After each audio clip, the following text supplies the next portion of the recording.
Olá, pessoal. Agora nós vamos falar aqui de um edital de concurso que nós não costumamos falar, ele não é tão frequente quanto outros, mas eu acho muito interessante. É um emprego importante dentro da economia e da tecnologia brasileira, e é um concurso que tem um edital assim, bem mais previsível, nós vamos ver aqui, do ponto de vista de conhecimento técnico, então é mais para trabalhar em área técnica, pode chamar a atenção de bastante gente. Nós vamos falar aqui dos cargos que nós cobrimos, que são os de engenharia. Então, vamos ao concurso que eu estou falando é do INB, Indústrias Nucleares do Brasil. Tem esse edital de 9 de janeiro de 2018. Você vai ver aqui no início do edital que as inscrições, né, estão abertas até o dia 8 de fevereiro. Aqui, até o dia 8 de fevereiro, cargo de nível superior, que é o que nós trabalhamos, R$ 100. As inscrições abriram no dia 15 de janeiro, então há pouco tempo, né, falando aqui hoje do dia 18. E tem também muitos cargos de nível técnico, né, para quem interessar, embora nós trabalhemos com nível superior. E nós vamos passar aqui nos principais pontos do edital, principalmente os que interessam a nós aqui do Tesla, que nós trabalhamos. Então, a primeira coisa que nós vamos ver aqui é uma questão interessante, são os pesos dos tipos de questão. Você vê aqui, tem uma certa quantidade de questões, um valor, e presta atenção aqui no peso que elas têm para aprovação.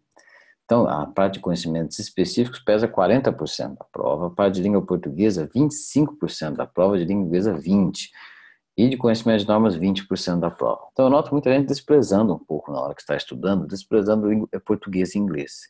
E eu insisto em dizer, muitas vezes as pessoas passam ou não passam na prova de engenharia para concurso, por causa, às vezes, de português e de inglês. E se você for bom, que não é uma coisa de outro mundo, é uma coisa esperada de todos nós, cidadãos brasileiros, falar bem português ou escrever norma culta, e de inglês, que é uma segunda língua mundial, você pode ter aí mais de 40% da prova feita.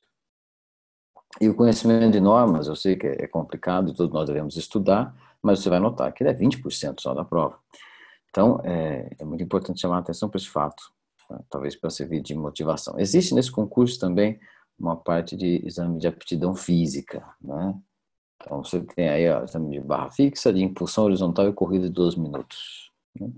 Tem aqui os critérios para masculinos e femininos, né? Você consegue nota máxima com 6 flexões para homem ou com uma suspensão de 2 segundos para mulher. Você consegue uma nota máxima, se você olhar aqui na tabela da pontuação, né? Ela é classificatória, não só eliminatória. Uma impulsão de 1,90 m ganha nota máxima para homens e de 1,60 m nota máxima para mulheres. Você tem a corrida de 12 minutos, né? 12 minutos correndo sem parar. Qual é a maior distância que você percorreu? Isso dá pontuações diferentes.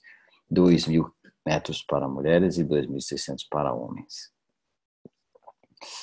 Então, isso é importante lembrar que muitas vezes a pessoa está estudando e esquece que ela tem de, às vezes, treinar um pouco fisicamente também. Alguns concursos exigem, e esse daqui é um deles, né, esse concurso de parte de aptidão física. Então, fora essas questões dos cargos de pessoa com deficiência, que você tem um edital, uma parte do edital particular dedicada a isso, se é o seu caso, veja com mais detalhes aqui, você precisa apresentar um laudo. Como é um caso bem particular, não vou abordar com detalhes aqui, você pode perguntar alguma coisa. Você tem aqui as especificações dos vários cargos técnicos de nível superior, com a carga horária, salário mensal e o local de trabalho para o cadastro de reserva. Essas vagas são todas para cadastro de reserva. Então, você vê que tem muitos cargos técnicos aqui, ó, ajustador mecânico, almoxarife, caldeireiro, inspetor de guarda, mecânico de manutenção, operador de fresadora, operador de torno, CNC, programador de CNC, cadista, secretária, soldador de óxido de gás, soldador TIG e assim, PAD, montador mecânico, técnico de edificações, de manutenção, eletricista de laboratório, de logística, de automação, de eletrotécnica, de eletrônica, de segurança do trabalho, de instrumentação de informática e muitos outros. É aqui uma infinidade de cargos técnicos. Agora vamos focar aqui no que nós trabalhamos mais, que são os cargos superiores de engenharia. Você tem também administrador, advogado, analista de comércio, comunicação, assistente, auditor, biólogo, bibliotecário, contador, economista, enfermeiro, e aí nós entramos aqui no que nós trabalhamos: engenheiro ambiental, engenheiro agrônomo, engenheiro civil, engenheiro de computação, engenheiro de controle e automação, não é todo concurso que tem um cargo específico para controle e automação, eu gosto de lembrar porque eu sou formado nisso, engenheiro de produção, engenheiro de segurança do trabalho, engenheiro eletricista, mecânico e metalúrgico, veja bem, separado de mecânico, engenheiro químico, aí acabam os cargos de engenharia e ainda restam alguns outros cargos de ciências exatas, você vê aí físico, geólogo, ciência natural, mas tem alguma semelhança. Médico do trabalho, psicólogo e químico.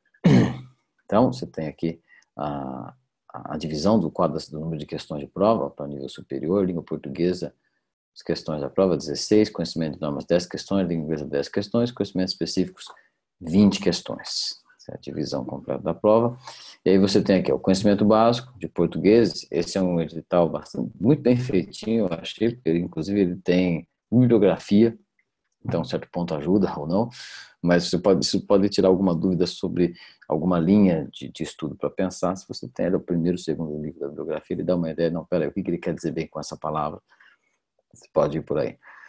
O programa de língua portuguesa eu acho que ele é quase copiado em todos os concursos, não há muito o que mudar. Né?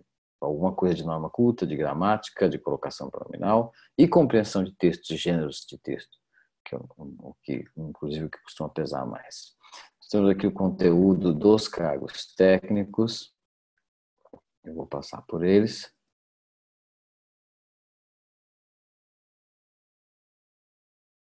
E vamos para os cargos de nível superior. Você tem aqui, ó, conhecimento de normas, que é exigido para todos os cargos, que são aquelas 10 questões particulares. Você tem aqui, basicamente, normas da ABNT. Você tem aí, ó, normas ISO. ABNT, ISO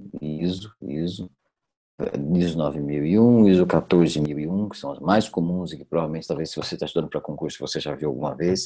Mas você tem outras aí, 10.015, 14.004, 9.004, 18.001, né, associadas à gestão de segurança, de saúde ocupacional e de qualidade. A língua inglesa, aqui o edital está um pouco mais sofisticado do que geralmente se vê, mas veja que as referências são textos em inglês de gênero, geralmente gênero jornalístico, aí ele indica você entrar na página da BBC, do New York Times, e cita aí apenas 2 livros para você realmente estudar. Então é bem instrumental mesmo. Dos cargos aqui que não são da área de engenharia, né, eu vou passar por eles. Analista de comércio exterior, analista de sistemas, ó, que é bem na parte de TI. Né? Eu vou falar um pouco desse aqui, veja, você tem sistemas operacionais, embora isso aqui não seja engenharia, não precisa ser engenharia. Conhecimento básico de programação, engenharia de software, banco de dados é uma coisa que está bem na moda. Hoje em dia, em geral, ele vem associado à ideia de Big Data e Data Warehouse, né, as tecnologias novas que muitas empresas estão usando, muita gente está sendo contratada aí, às vezes sem ter formação em TI, mas por ter formação na área correlata ao produto da empresa, para lidar com dados desse tipo. E acaba tendo de aprender sobre banco de dados para isso. Eu tenho vários conhecidos que têm passado por isso. Redes de computadores de segurança, segurança de informação. Né, um assunto que deve ser importante para quem trabalha na indústria nuclear. Fora aqui, biólogo, auditor, bibliotecário, contador, enfermeiro. Aqui nós chegamos nos cargos de engenheiro. Engenheiro ambiental, para começar. Ele está com um conteúdo bastante básico de formação, como os outros cargos, vocês vão ver, bastante básico, o que é biologia, química, geologia, as noções básicas para compor engenharia ambiental, populações, comunidades, ecossistemas, cadeias e redes alimentares, sucessão ecológica, avaliação de impacto ambiental. Não tem muita norma, algumas normas só. Você vê que tem ali legislação ambiental como um item só pequeno, não é daqueles concursos de engenharia ambiental que você tem que saber todos os detalhes das normas ambientais. E existe até porque é separado uma parte de normas em geral, para todo mundo. E são 10 questões, que compõem aí 20% da nota. Prevenção de riscos ambientais, gestão de riscos ambientais e emissão de poluentes e tecnologia de saneamento. Então, é o básico do que se vê na graduação em engenharia ambiental.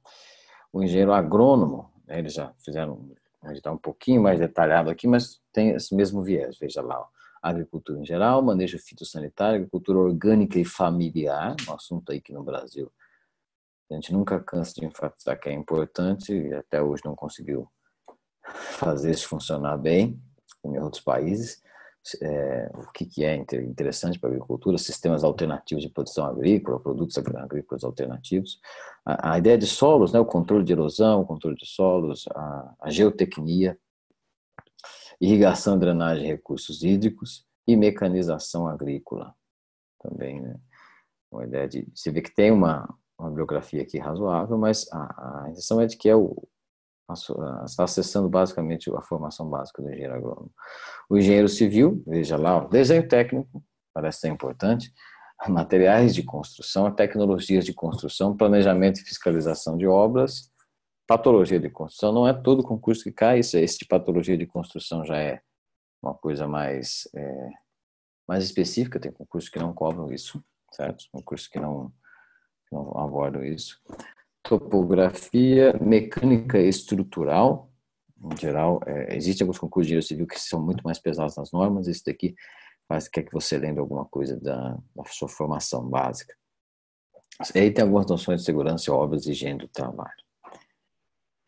Aqui dentro de engenheiro de computação, veja, sistemas de numeração digital e códigos. Primeiro semestre de aula de muitos cursos da área, nem só de engenharia de computação. Então, organização de computadores, sistemas microprocessados, hardware, software, padrões de rede, protocolos de rede, codificação de dados e um pouco de internet aí com TCP/IP e sistema de nome de domínio. Temos um cargo que, como eu mencionei, não é sempre que você vê em concurso, mas quando você vê, eu sempre enfatizo as pessoas formadas que elas podem tentar, porque elas não vão enfrentar tanta concorrência. É o engenheiro de controle e automação. Então, ele tem aí acionamentos elétricos, motores elétricos são sempre um assunto difícil, sempre um assunto complicado, está dentro da área de sistema de potência, de elétrica, eu julgo que é um dos tecnicamente mais complicados. Sistemas digitais, do ponto de vista de controle e automação, saber álgebra de Boole, circuitos, montar circuitos combinacionais, analisar circuitos lógicos. Análise de circuitos elétricos são aquelas leis básicas de circuitos CC e CA, e teoria de fasores, e lei de Maras e lei de Nós, e impedância de indutores, e correção de fator de potência, e potência trifásica. Eletrônica analógica e digital são os componentes básicos. Não precisa, pelo grau desse digital, não precisa saber detalhes de vários tipos de transistores, como que o IGBT é diferente do bipolar, que é diferente do CMOS. Eu acho que não é essa a ideia. Acho que a ideia é, pelo jeito que está escrito aqui, saber como funcionam os principais transistores no circuito em geral, como amplificadores. Conversor AD e DA, que são importantes para todo o sistema de aquisição de dados, sem o qual a automação de hoje não vive, né? A leitura de sensores analógicos convertendo para digital para os dados transitarem em redes industriais. E aí isso acaba entrando nessa outra parte, que é a informática industrial, rede industrial, CLPs, a programação de CLPs pela linguagem ladder, e os sistemas de rede industrial, que vem na sequência, os modelos de rede industrial, Modbus, Profibus, Fieldbus. Aqui, novamente, é aquele viés, eu acredito, pelo jeito do edital, de que você não vai precisar saber exatamente como funcionam os protocolos, mas o campo de aplicação, olha, o Profibus é aplicado nesse contexto, em células de trabalho, o DeviceNet é aplicado diretamente sobre os sensores, e assim por diante, os contextos de uso. Instrumentação industrial sempre importante também, porque você calibrar um sensor, obter um sensor em funcionamento, colocar um sensor em funcionamento, ver quando ele está funcionando, integrá-lo numa malha de controle que faz parte de uma célula de fabricação dentro de uma rede industrial.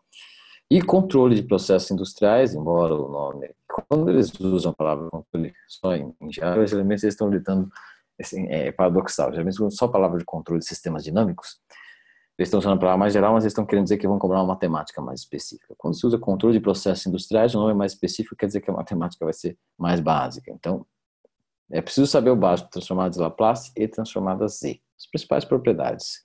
Você sabe fazer transformadas de Laplace Z do impulso, do degrau, lidar com seno e cosseno numa equação de diferença e numa equação diferencial. Eu entendo que seja isso. E o clássico de controle P&D, né? Acho que é isso que acredito que vai ser mais pesado. Aqui no cargo de engenheiro de produção, olha, ele está bem sucinto, olha lá. Desenvolvimento de produto, gestão da qualidade, sistema de gestão e layout de processo, como em outros concursos, como nós vimos, por exemplo, o concurso da Petrobras, que está aberto aí também.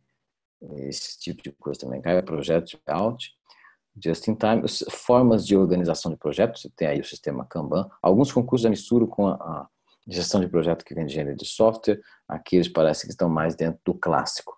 E uma coisa que sempre é uma encrenca nos concursos de engenharia de produção é a pesquisa operacional, né, com otimização linear, algoritmo simplex, otimidade de Bellman, esse tipo de problema matemático mesmo. Isso é um problema de matemática aplicada e, em geral, as pessoas não lembram disso daí. De você saber resolver na mão um pequeno problema de programação linear, ou pelo menos saber os passos do algoritmo para aplicar. Lógico que no contexto de concurso vai ser algo ou pequeno ou algo teórico para você conseguir resolver na hora. Então, você tem aí também gestão de estoques. Nem sempre se vê na parte de produção, embora o restante das coisas seja mais tradicional.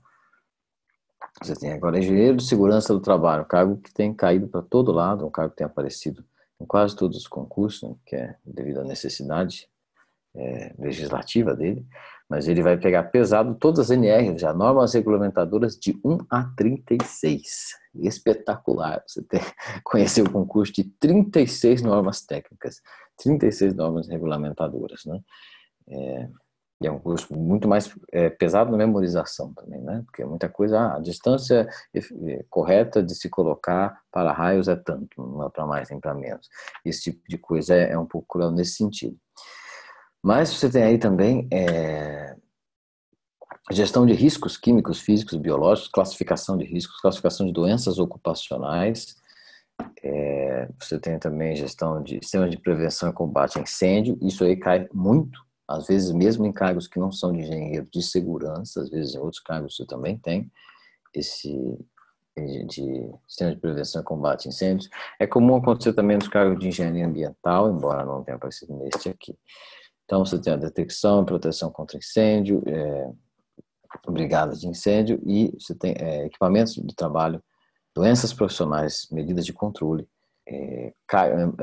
segurança no transporte de cargas, segurança do trabalho informatizado, móveis de trabalho. Então, aí nós estamos falando de ergonomia, né, de boas condições de trabalho, e classificação de riscos ambientais em geral. Então, além dessas características, desses elementos que são clássicos da engenharia de segurança, o pesado aqui isso aqui na verdade é para passar por todas as normas técnicas de 1 a 36.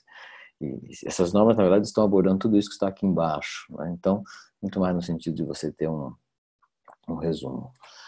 Então, engenheiro eletricista, o edital aqui parece bem dentro da sua faculdade, pelo menos dos primeiros 3 anos da faculdade, olha lá. Primeiro, grandezas elétricas, as leis de circuitos, teoremas de circuitos, superposição, estudo de instalações de potência e de curto-circuito. Então aí você tem naquela coisa da teoria das componentes simétricas e assimétricas e das falhas em componentes simétricas. Depois, instalações elétricas, os famosos diagramas de instalação predial, diagramas unifilares, diagrama de instalação luminotécnica, né, de organização de instalação residencial e predial. Máquinas elétricas, e aqui aparece também no edital para engenheiro de controle e automação, mas aqui eu tenho certeza que o assunto de máquinas elétricas aqui será mais complicado, porque em geral para engenheiro eletricista, o assunto de máquinas elétricas é abordado no princípio de funcionamento das máquinas, e aí que ela fica mais complicada. Para engenheiro de controle e automação, quando se fala máquinas elétricas, geralmente se está lidando o motor elétrico, corrente contínua, alternada, de polos salientes, de relutância variável, motor de passo. Ele é lidado muito mais como uma ferramenta de automação e como algo mais fechado, mais simples. Aqui nos concursos de engenheiro eletricista, geralmente quando fala de máquinas elétricas é uma encrenca, porque ele está falando do princípio de funcionamento e você tem de lembrar o princípio que diferencia uma máquina da outra. Um assunto que está muito na moda é a distribuição de energia elétrica nesses padrões modernos, embora aqui ele não tenha usado as palavras mágicas do mundo moderno, que são smart grid, né, geração distribuída, esse tipo de coisa. Mas ficar atento para isso. Eletrônica básica, e aqui já vai entrar, em contrário de controle de automação, vai entrar em detalhes do funcionamento de vários tipos de dispositivos e chaves semicondutoras. Ele nomeou aqui, ó, BJT, FET, MOSFET, DIAC, TRIAC, SR e GBT. E, assim, na verdade, a impressão que eu tenho é que tem aparecido mais especificidade ao falar desses dispositivos, porque hoje em dia, com essa história de geração distribuída, de painéis fotovoltaicos, a figura do SR e do IGBT começaram a ficar mais comuns ou mais importantes, de do ponto de vista de potência e de usabilidade em projetos cotidianos, né? Antigamente você sabia que era BJT ou MOSFET, você fazia quase qualquer concurso. Agora você tem que lembrar esses, principalmente o GBT e o SR, que são fundamentais na construção de circuitos inversores e circuitos retificadores, que fazem parte desse tipo de equipamento de geração distribuída. E aí você tem, por isso, inclusive, que esses circuitos estão aí embaixo. Veja lá, o chopper, retificadores controlados, chaves estáticas, inversores, que é o que está na sequência. Depois, sistemas digitais, circuitos digitais síncronos e assíncronos, aí ele dá, pelo palavreado, ele dá a noção de que você vai precisar lembrar como se faz uma máquina de estado, como se constrói um contador usando flip-flops, e depois microprocessadores, microcontroladores. Aqui eu acho que muito mais no sentido de como que funciona o endereçamento, acesso à memória, etc. Tem um pouco de telecomunicações, principalmente de um ponto de vista de antenas, né, do fenômeno da telecomunicação como meio de transmissão físico, eletromagnetismo. Desenho técnico e arquitetônico, aqui é um pouco fora em geral do que os engenheiros estão acostumados, e aqui talvez você precise relembrar, se for o seu caso, né? Normas técnicas aplicadas ao desenho técnico, porque ele vai incluir não só a parte do desenho técnico para eletricidade, mas para outros também. Você tem aqui o cargo de engenheiro mecânico, veja aqui, ó. Aqui ele foi um pouco mais além do que formação acadêmica, do que o básico do curso, do que em outros. Você vê que ele falou aqui, ó, insistiu em falar de algumas normas de segurança, não todas, de 1 a 36, mas você tem aí a 10, a 11, a 13, a 17, normas regulamentares de segurança do trabalho. Mas o programa começa com equipamentos básicos, olha lá, resistência de materiais, metalurgia, proteção contra a corrosão, termodinâmica, equipamentos para refrigeração, máquinas térmicas.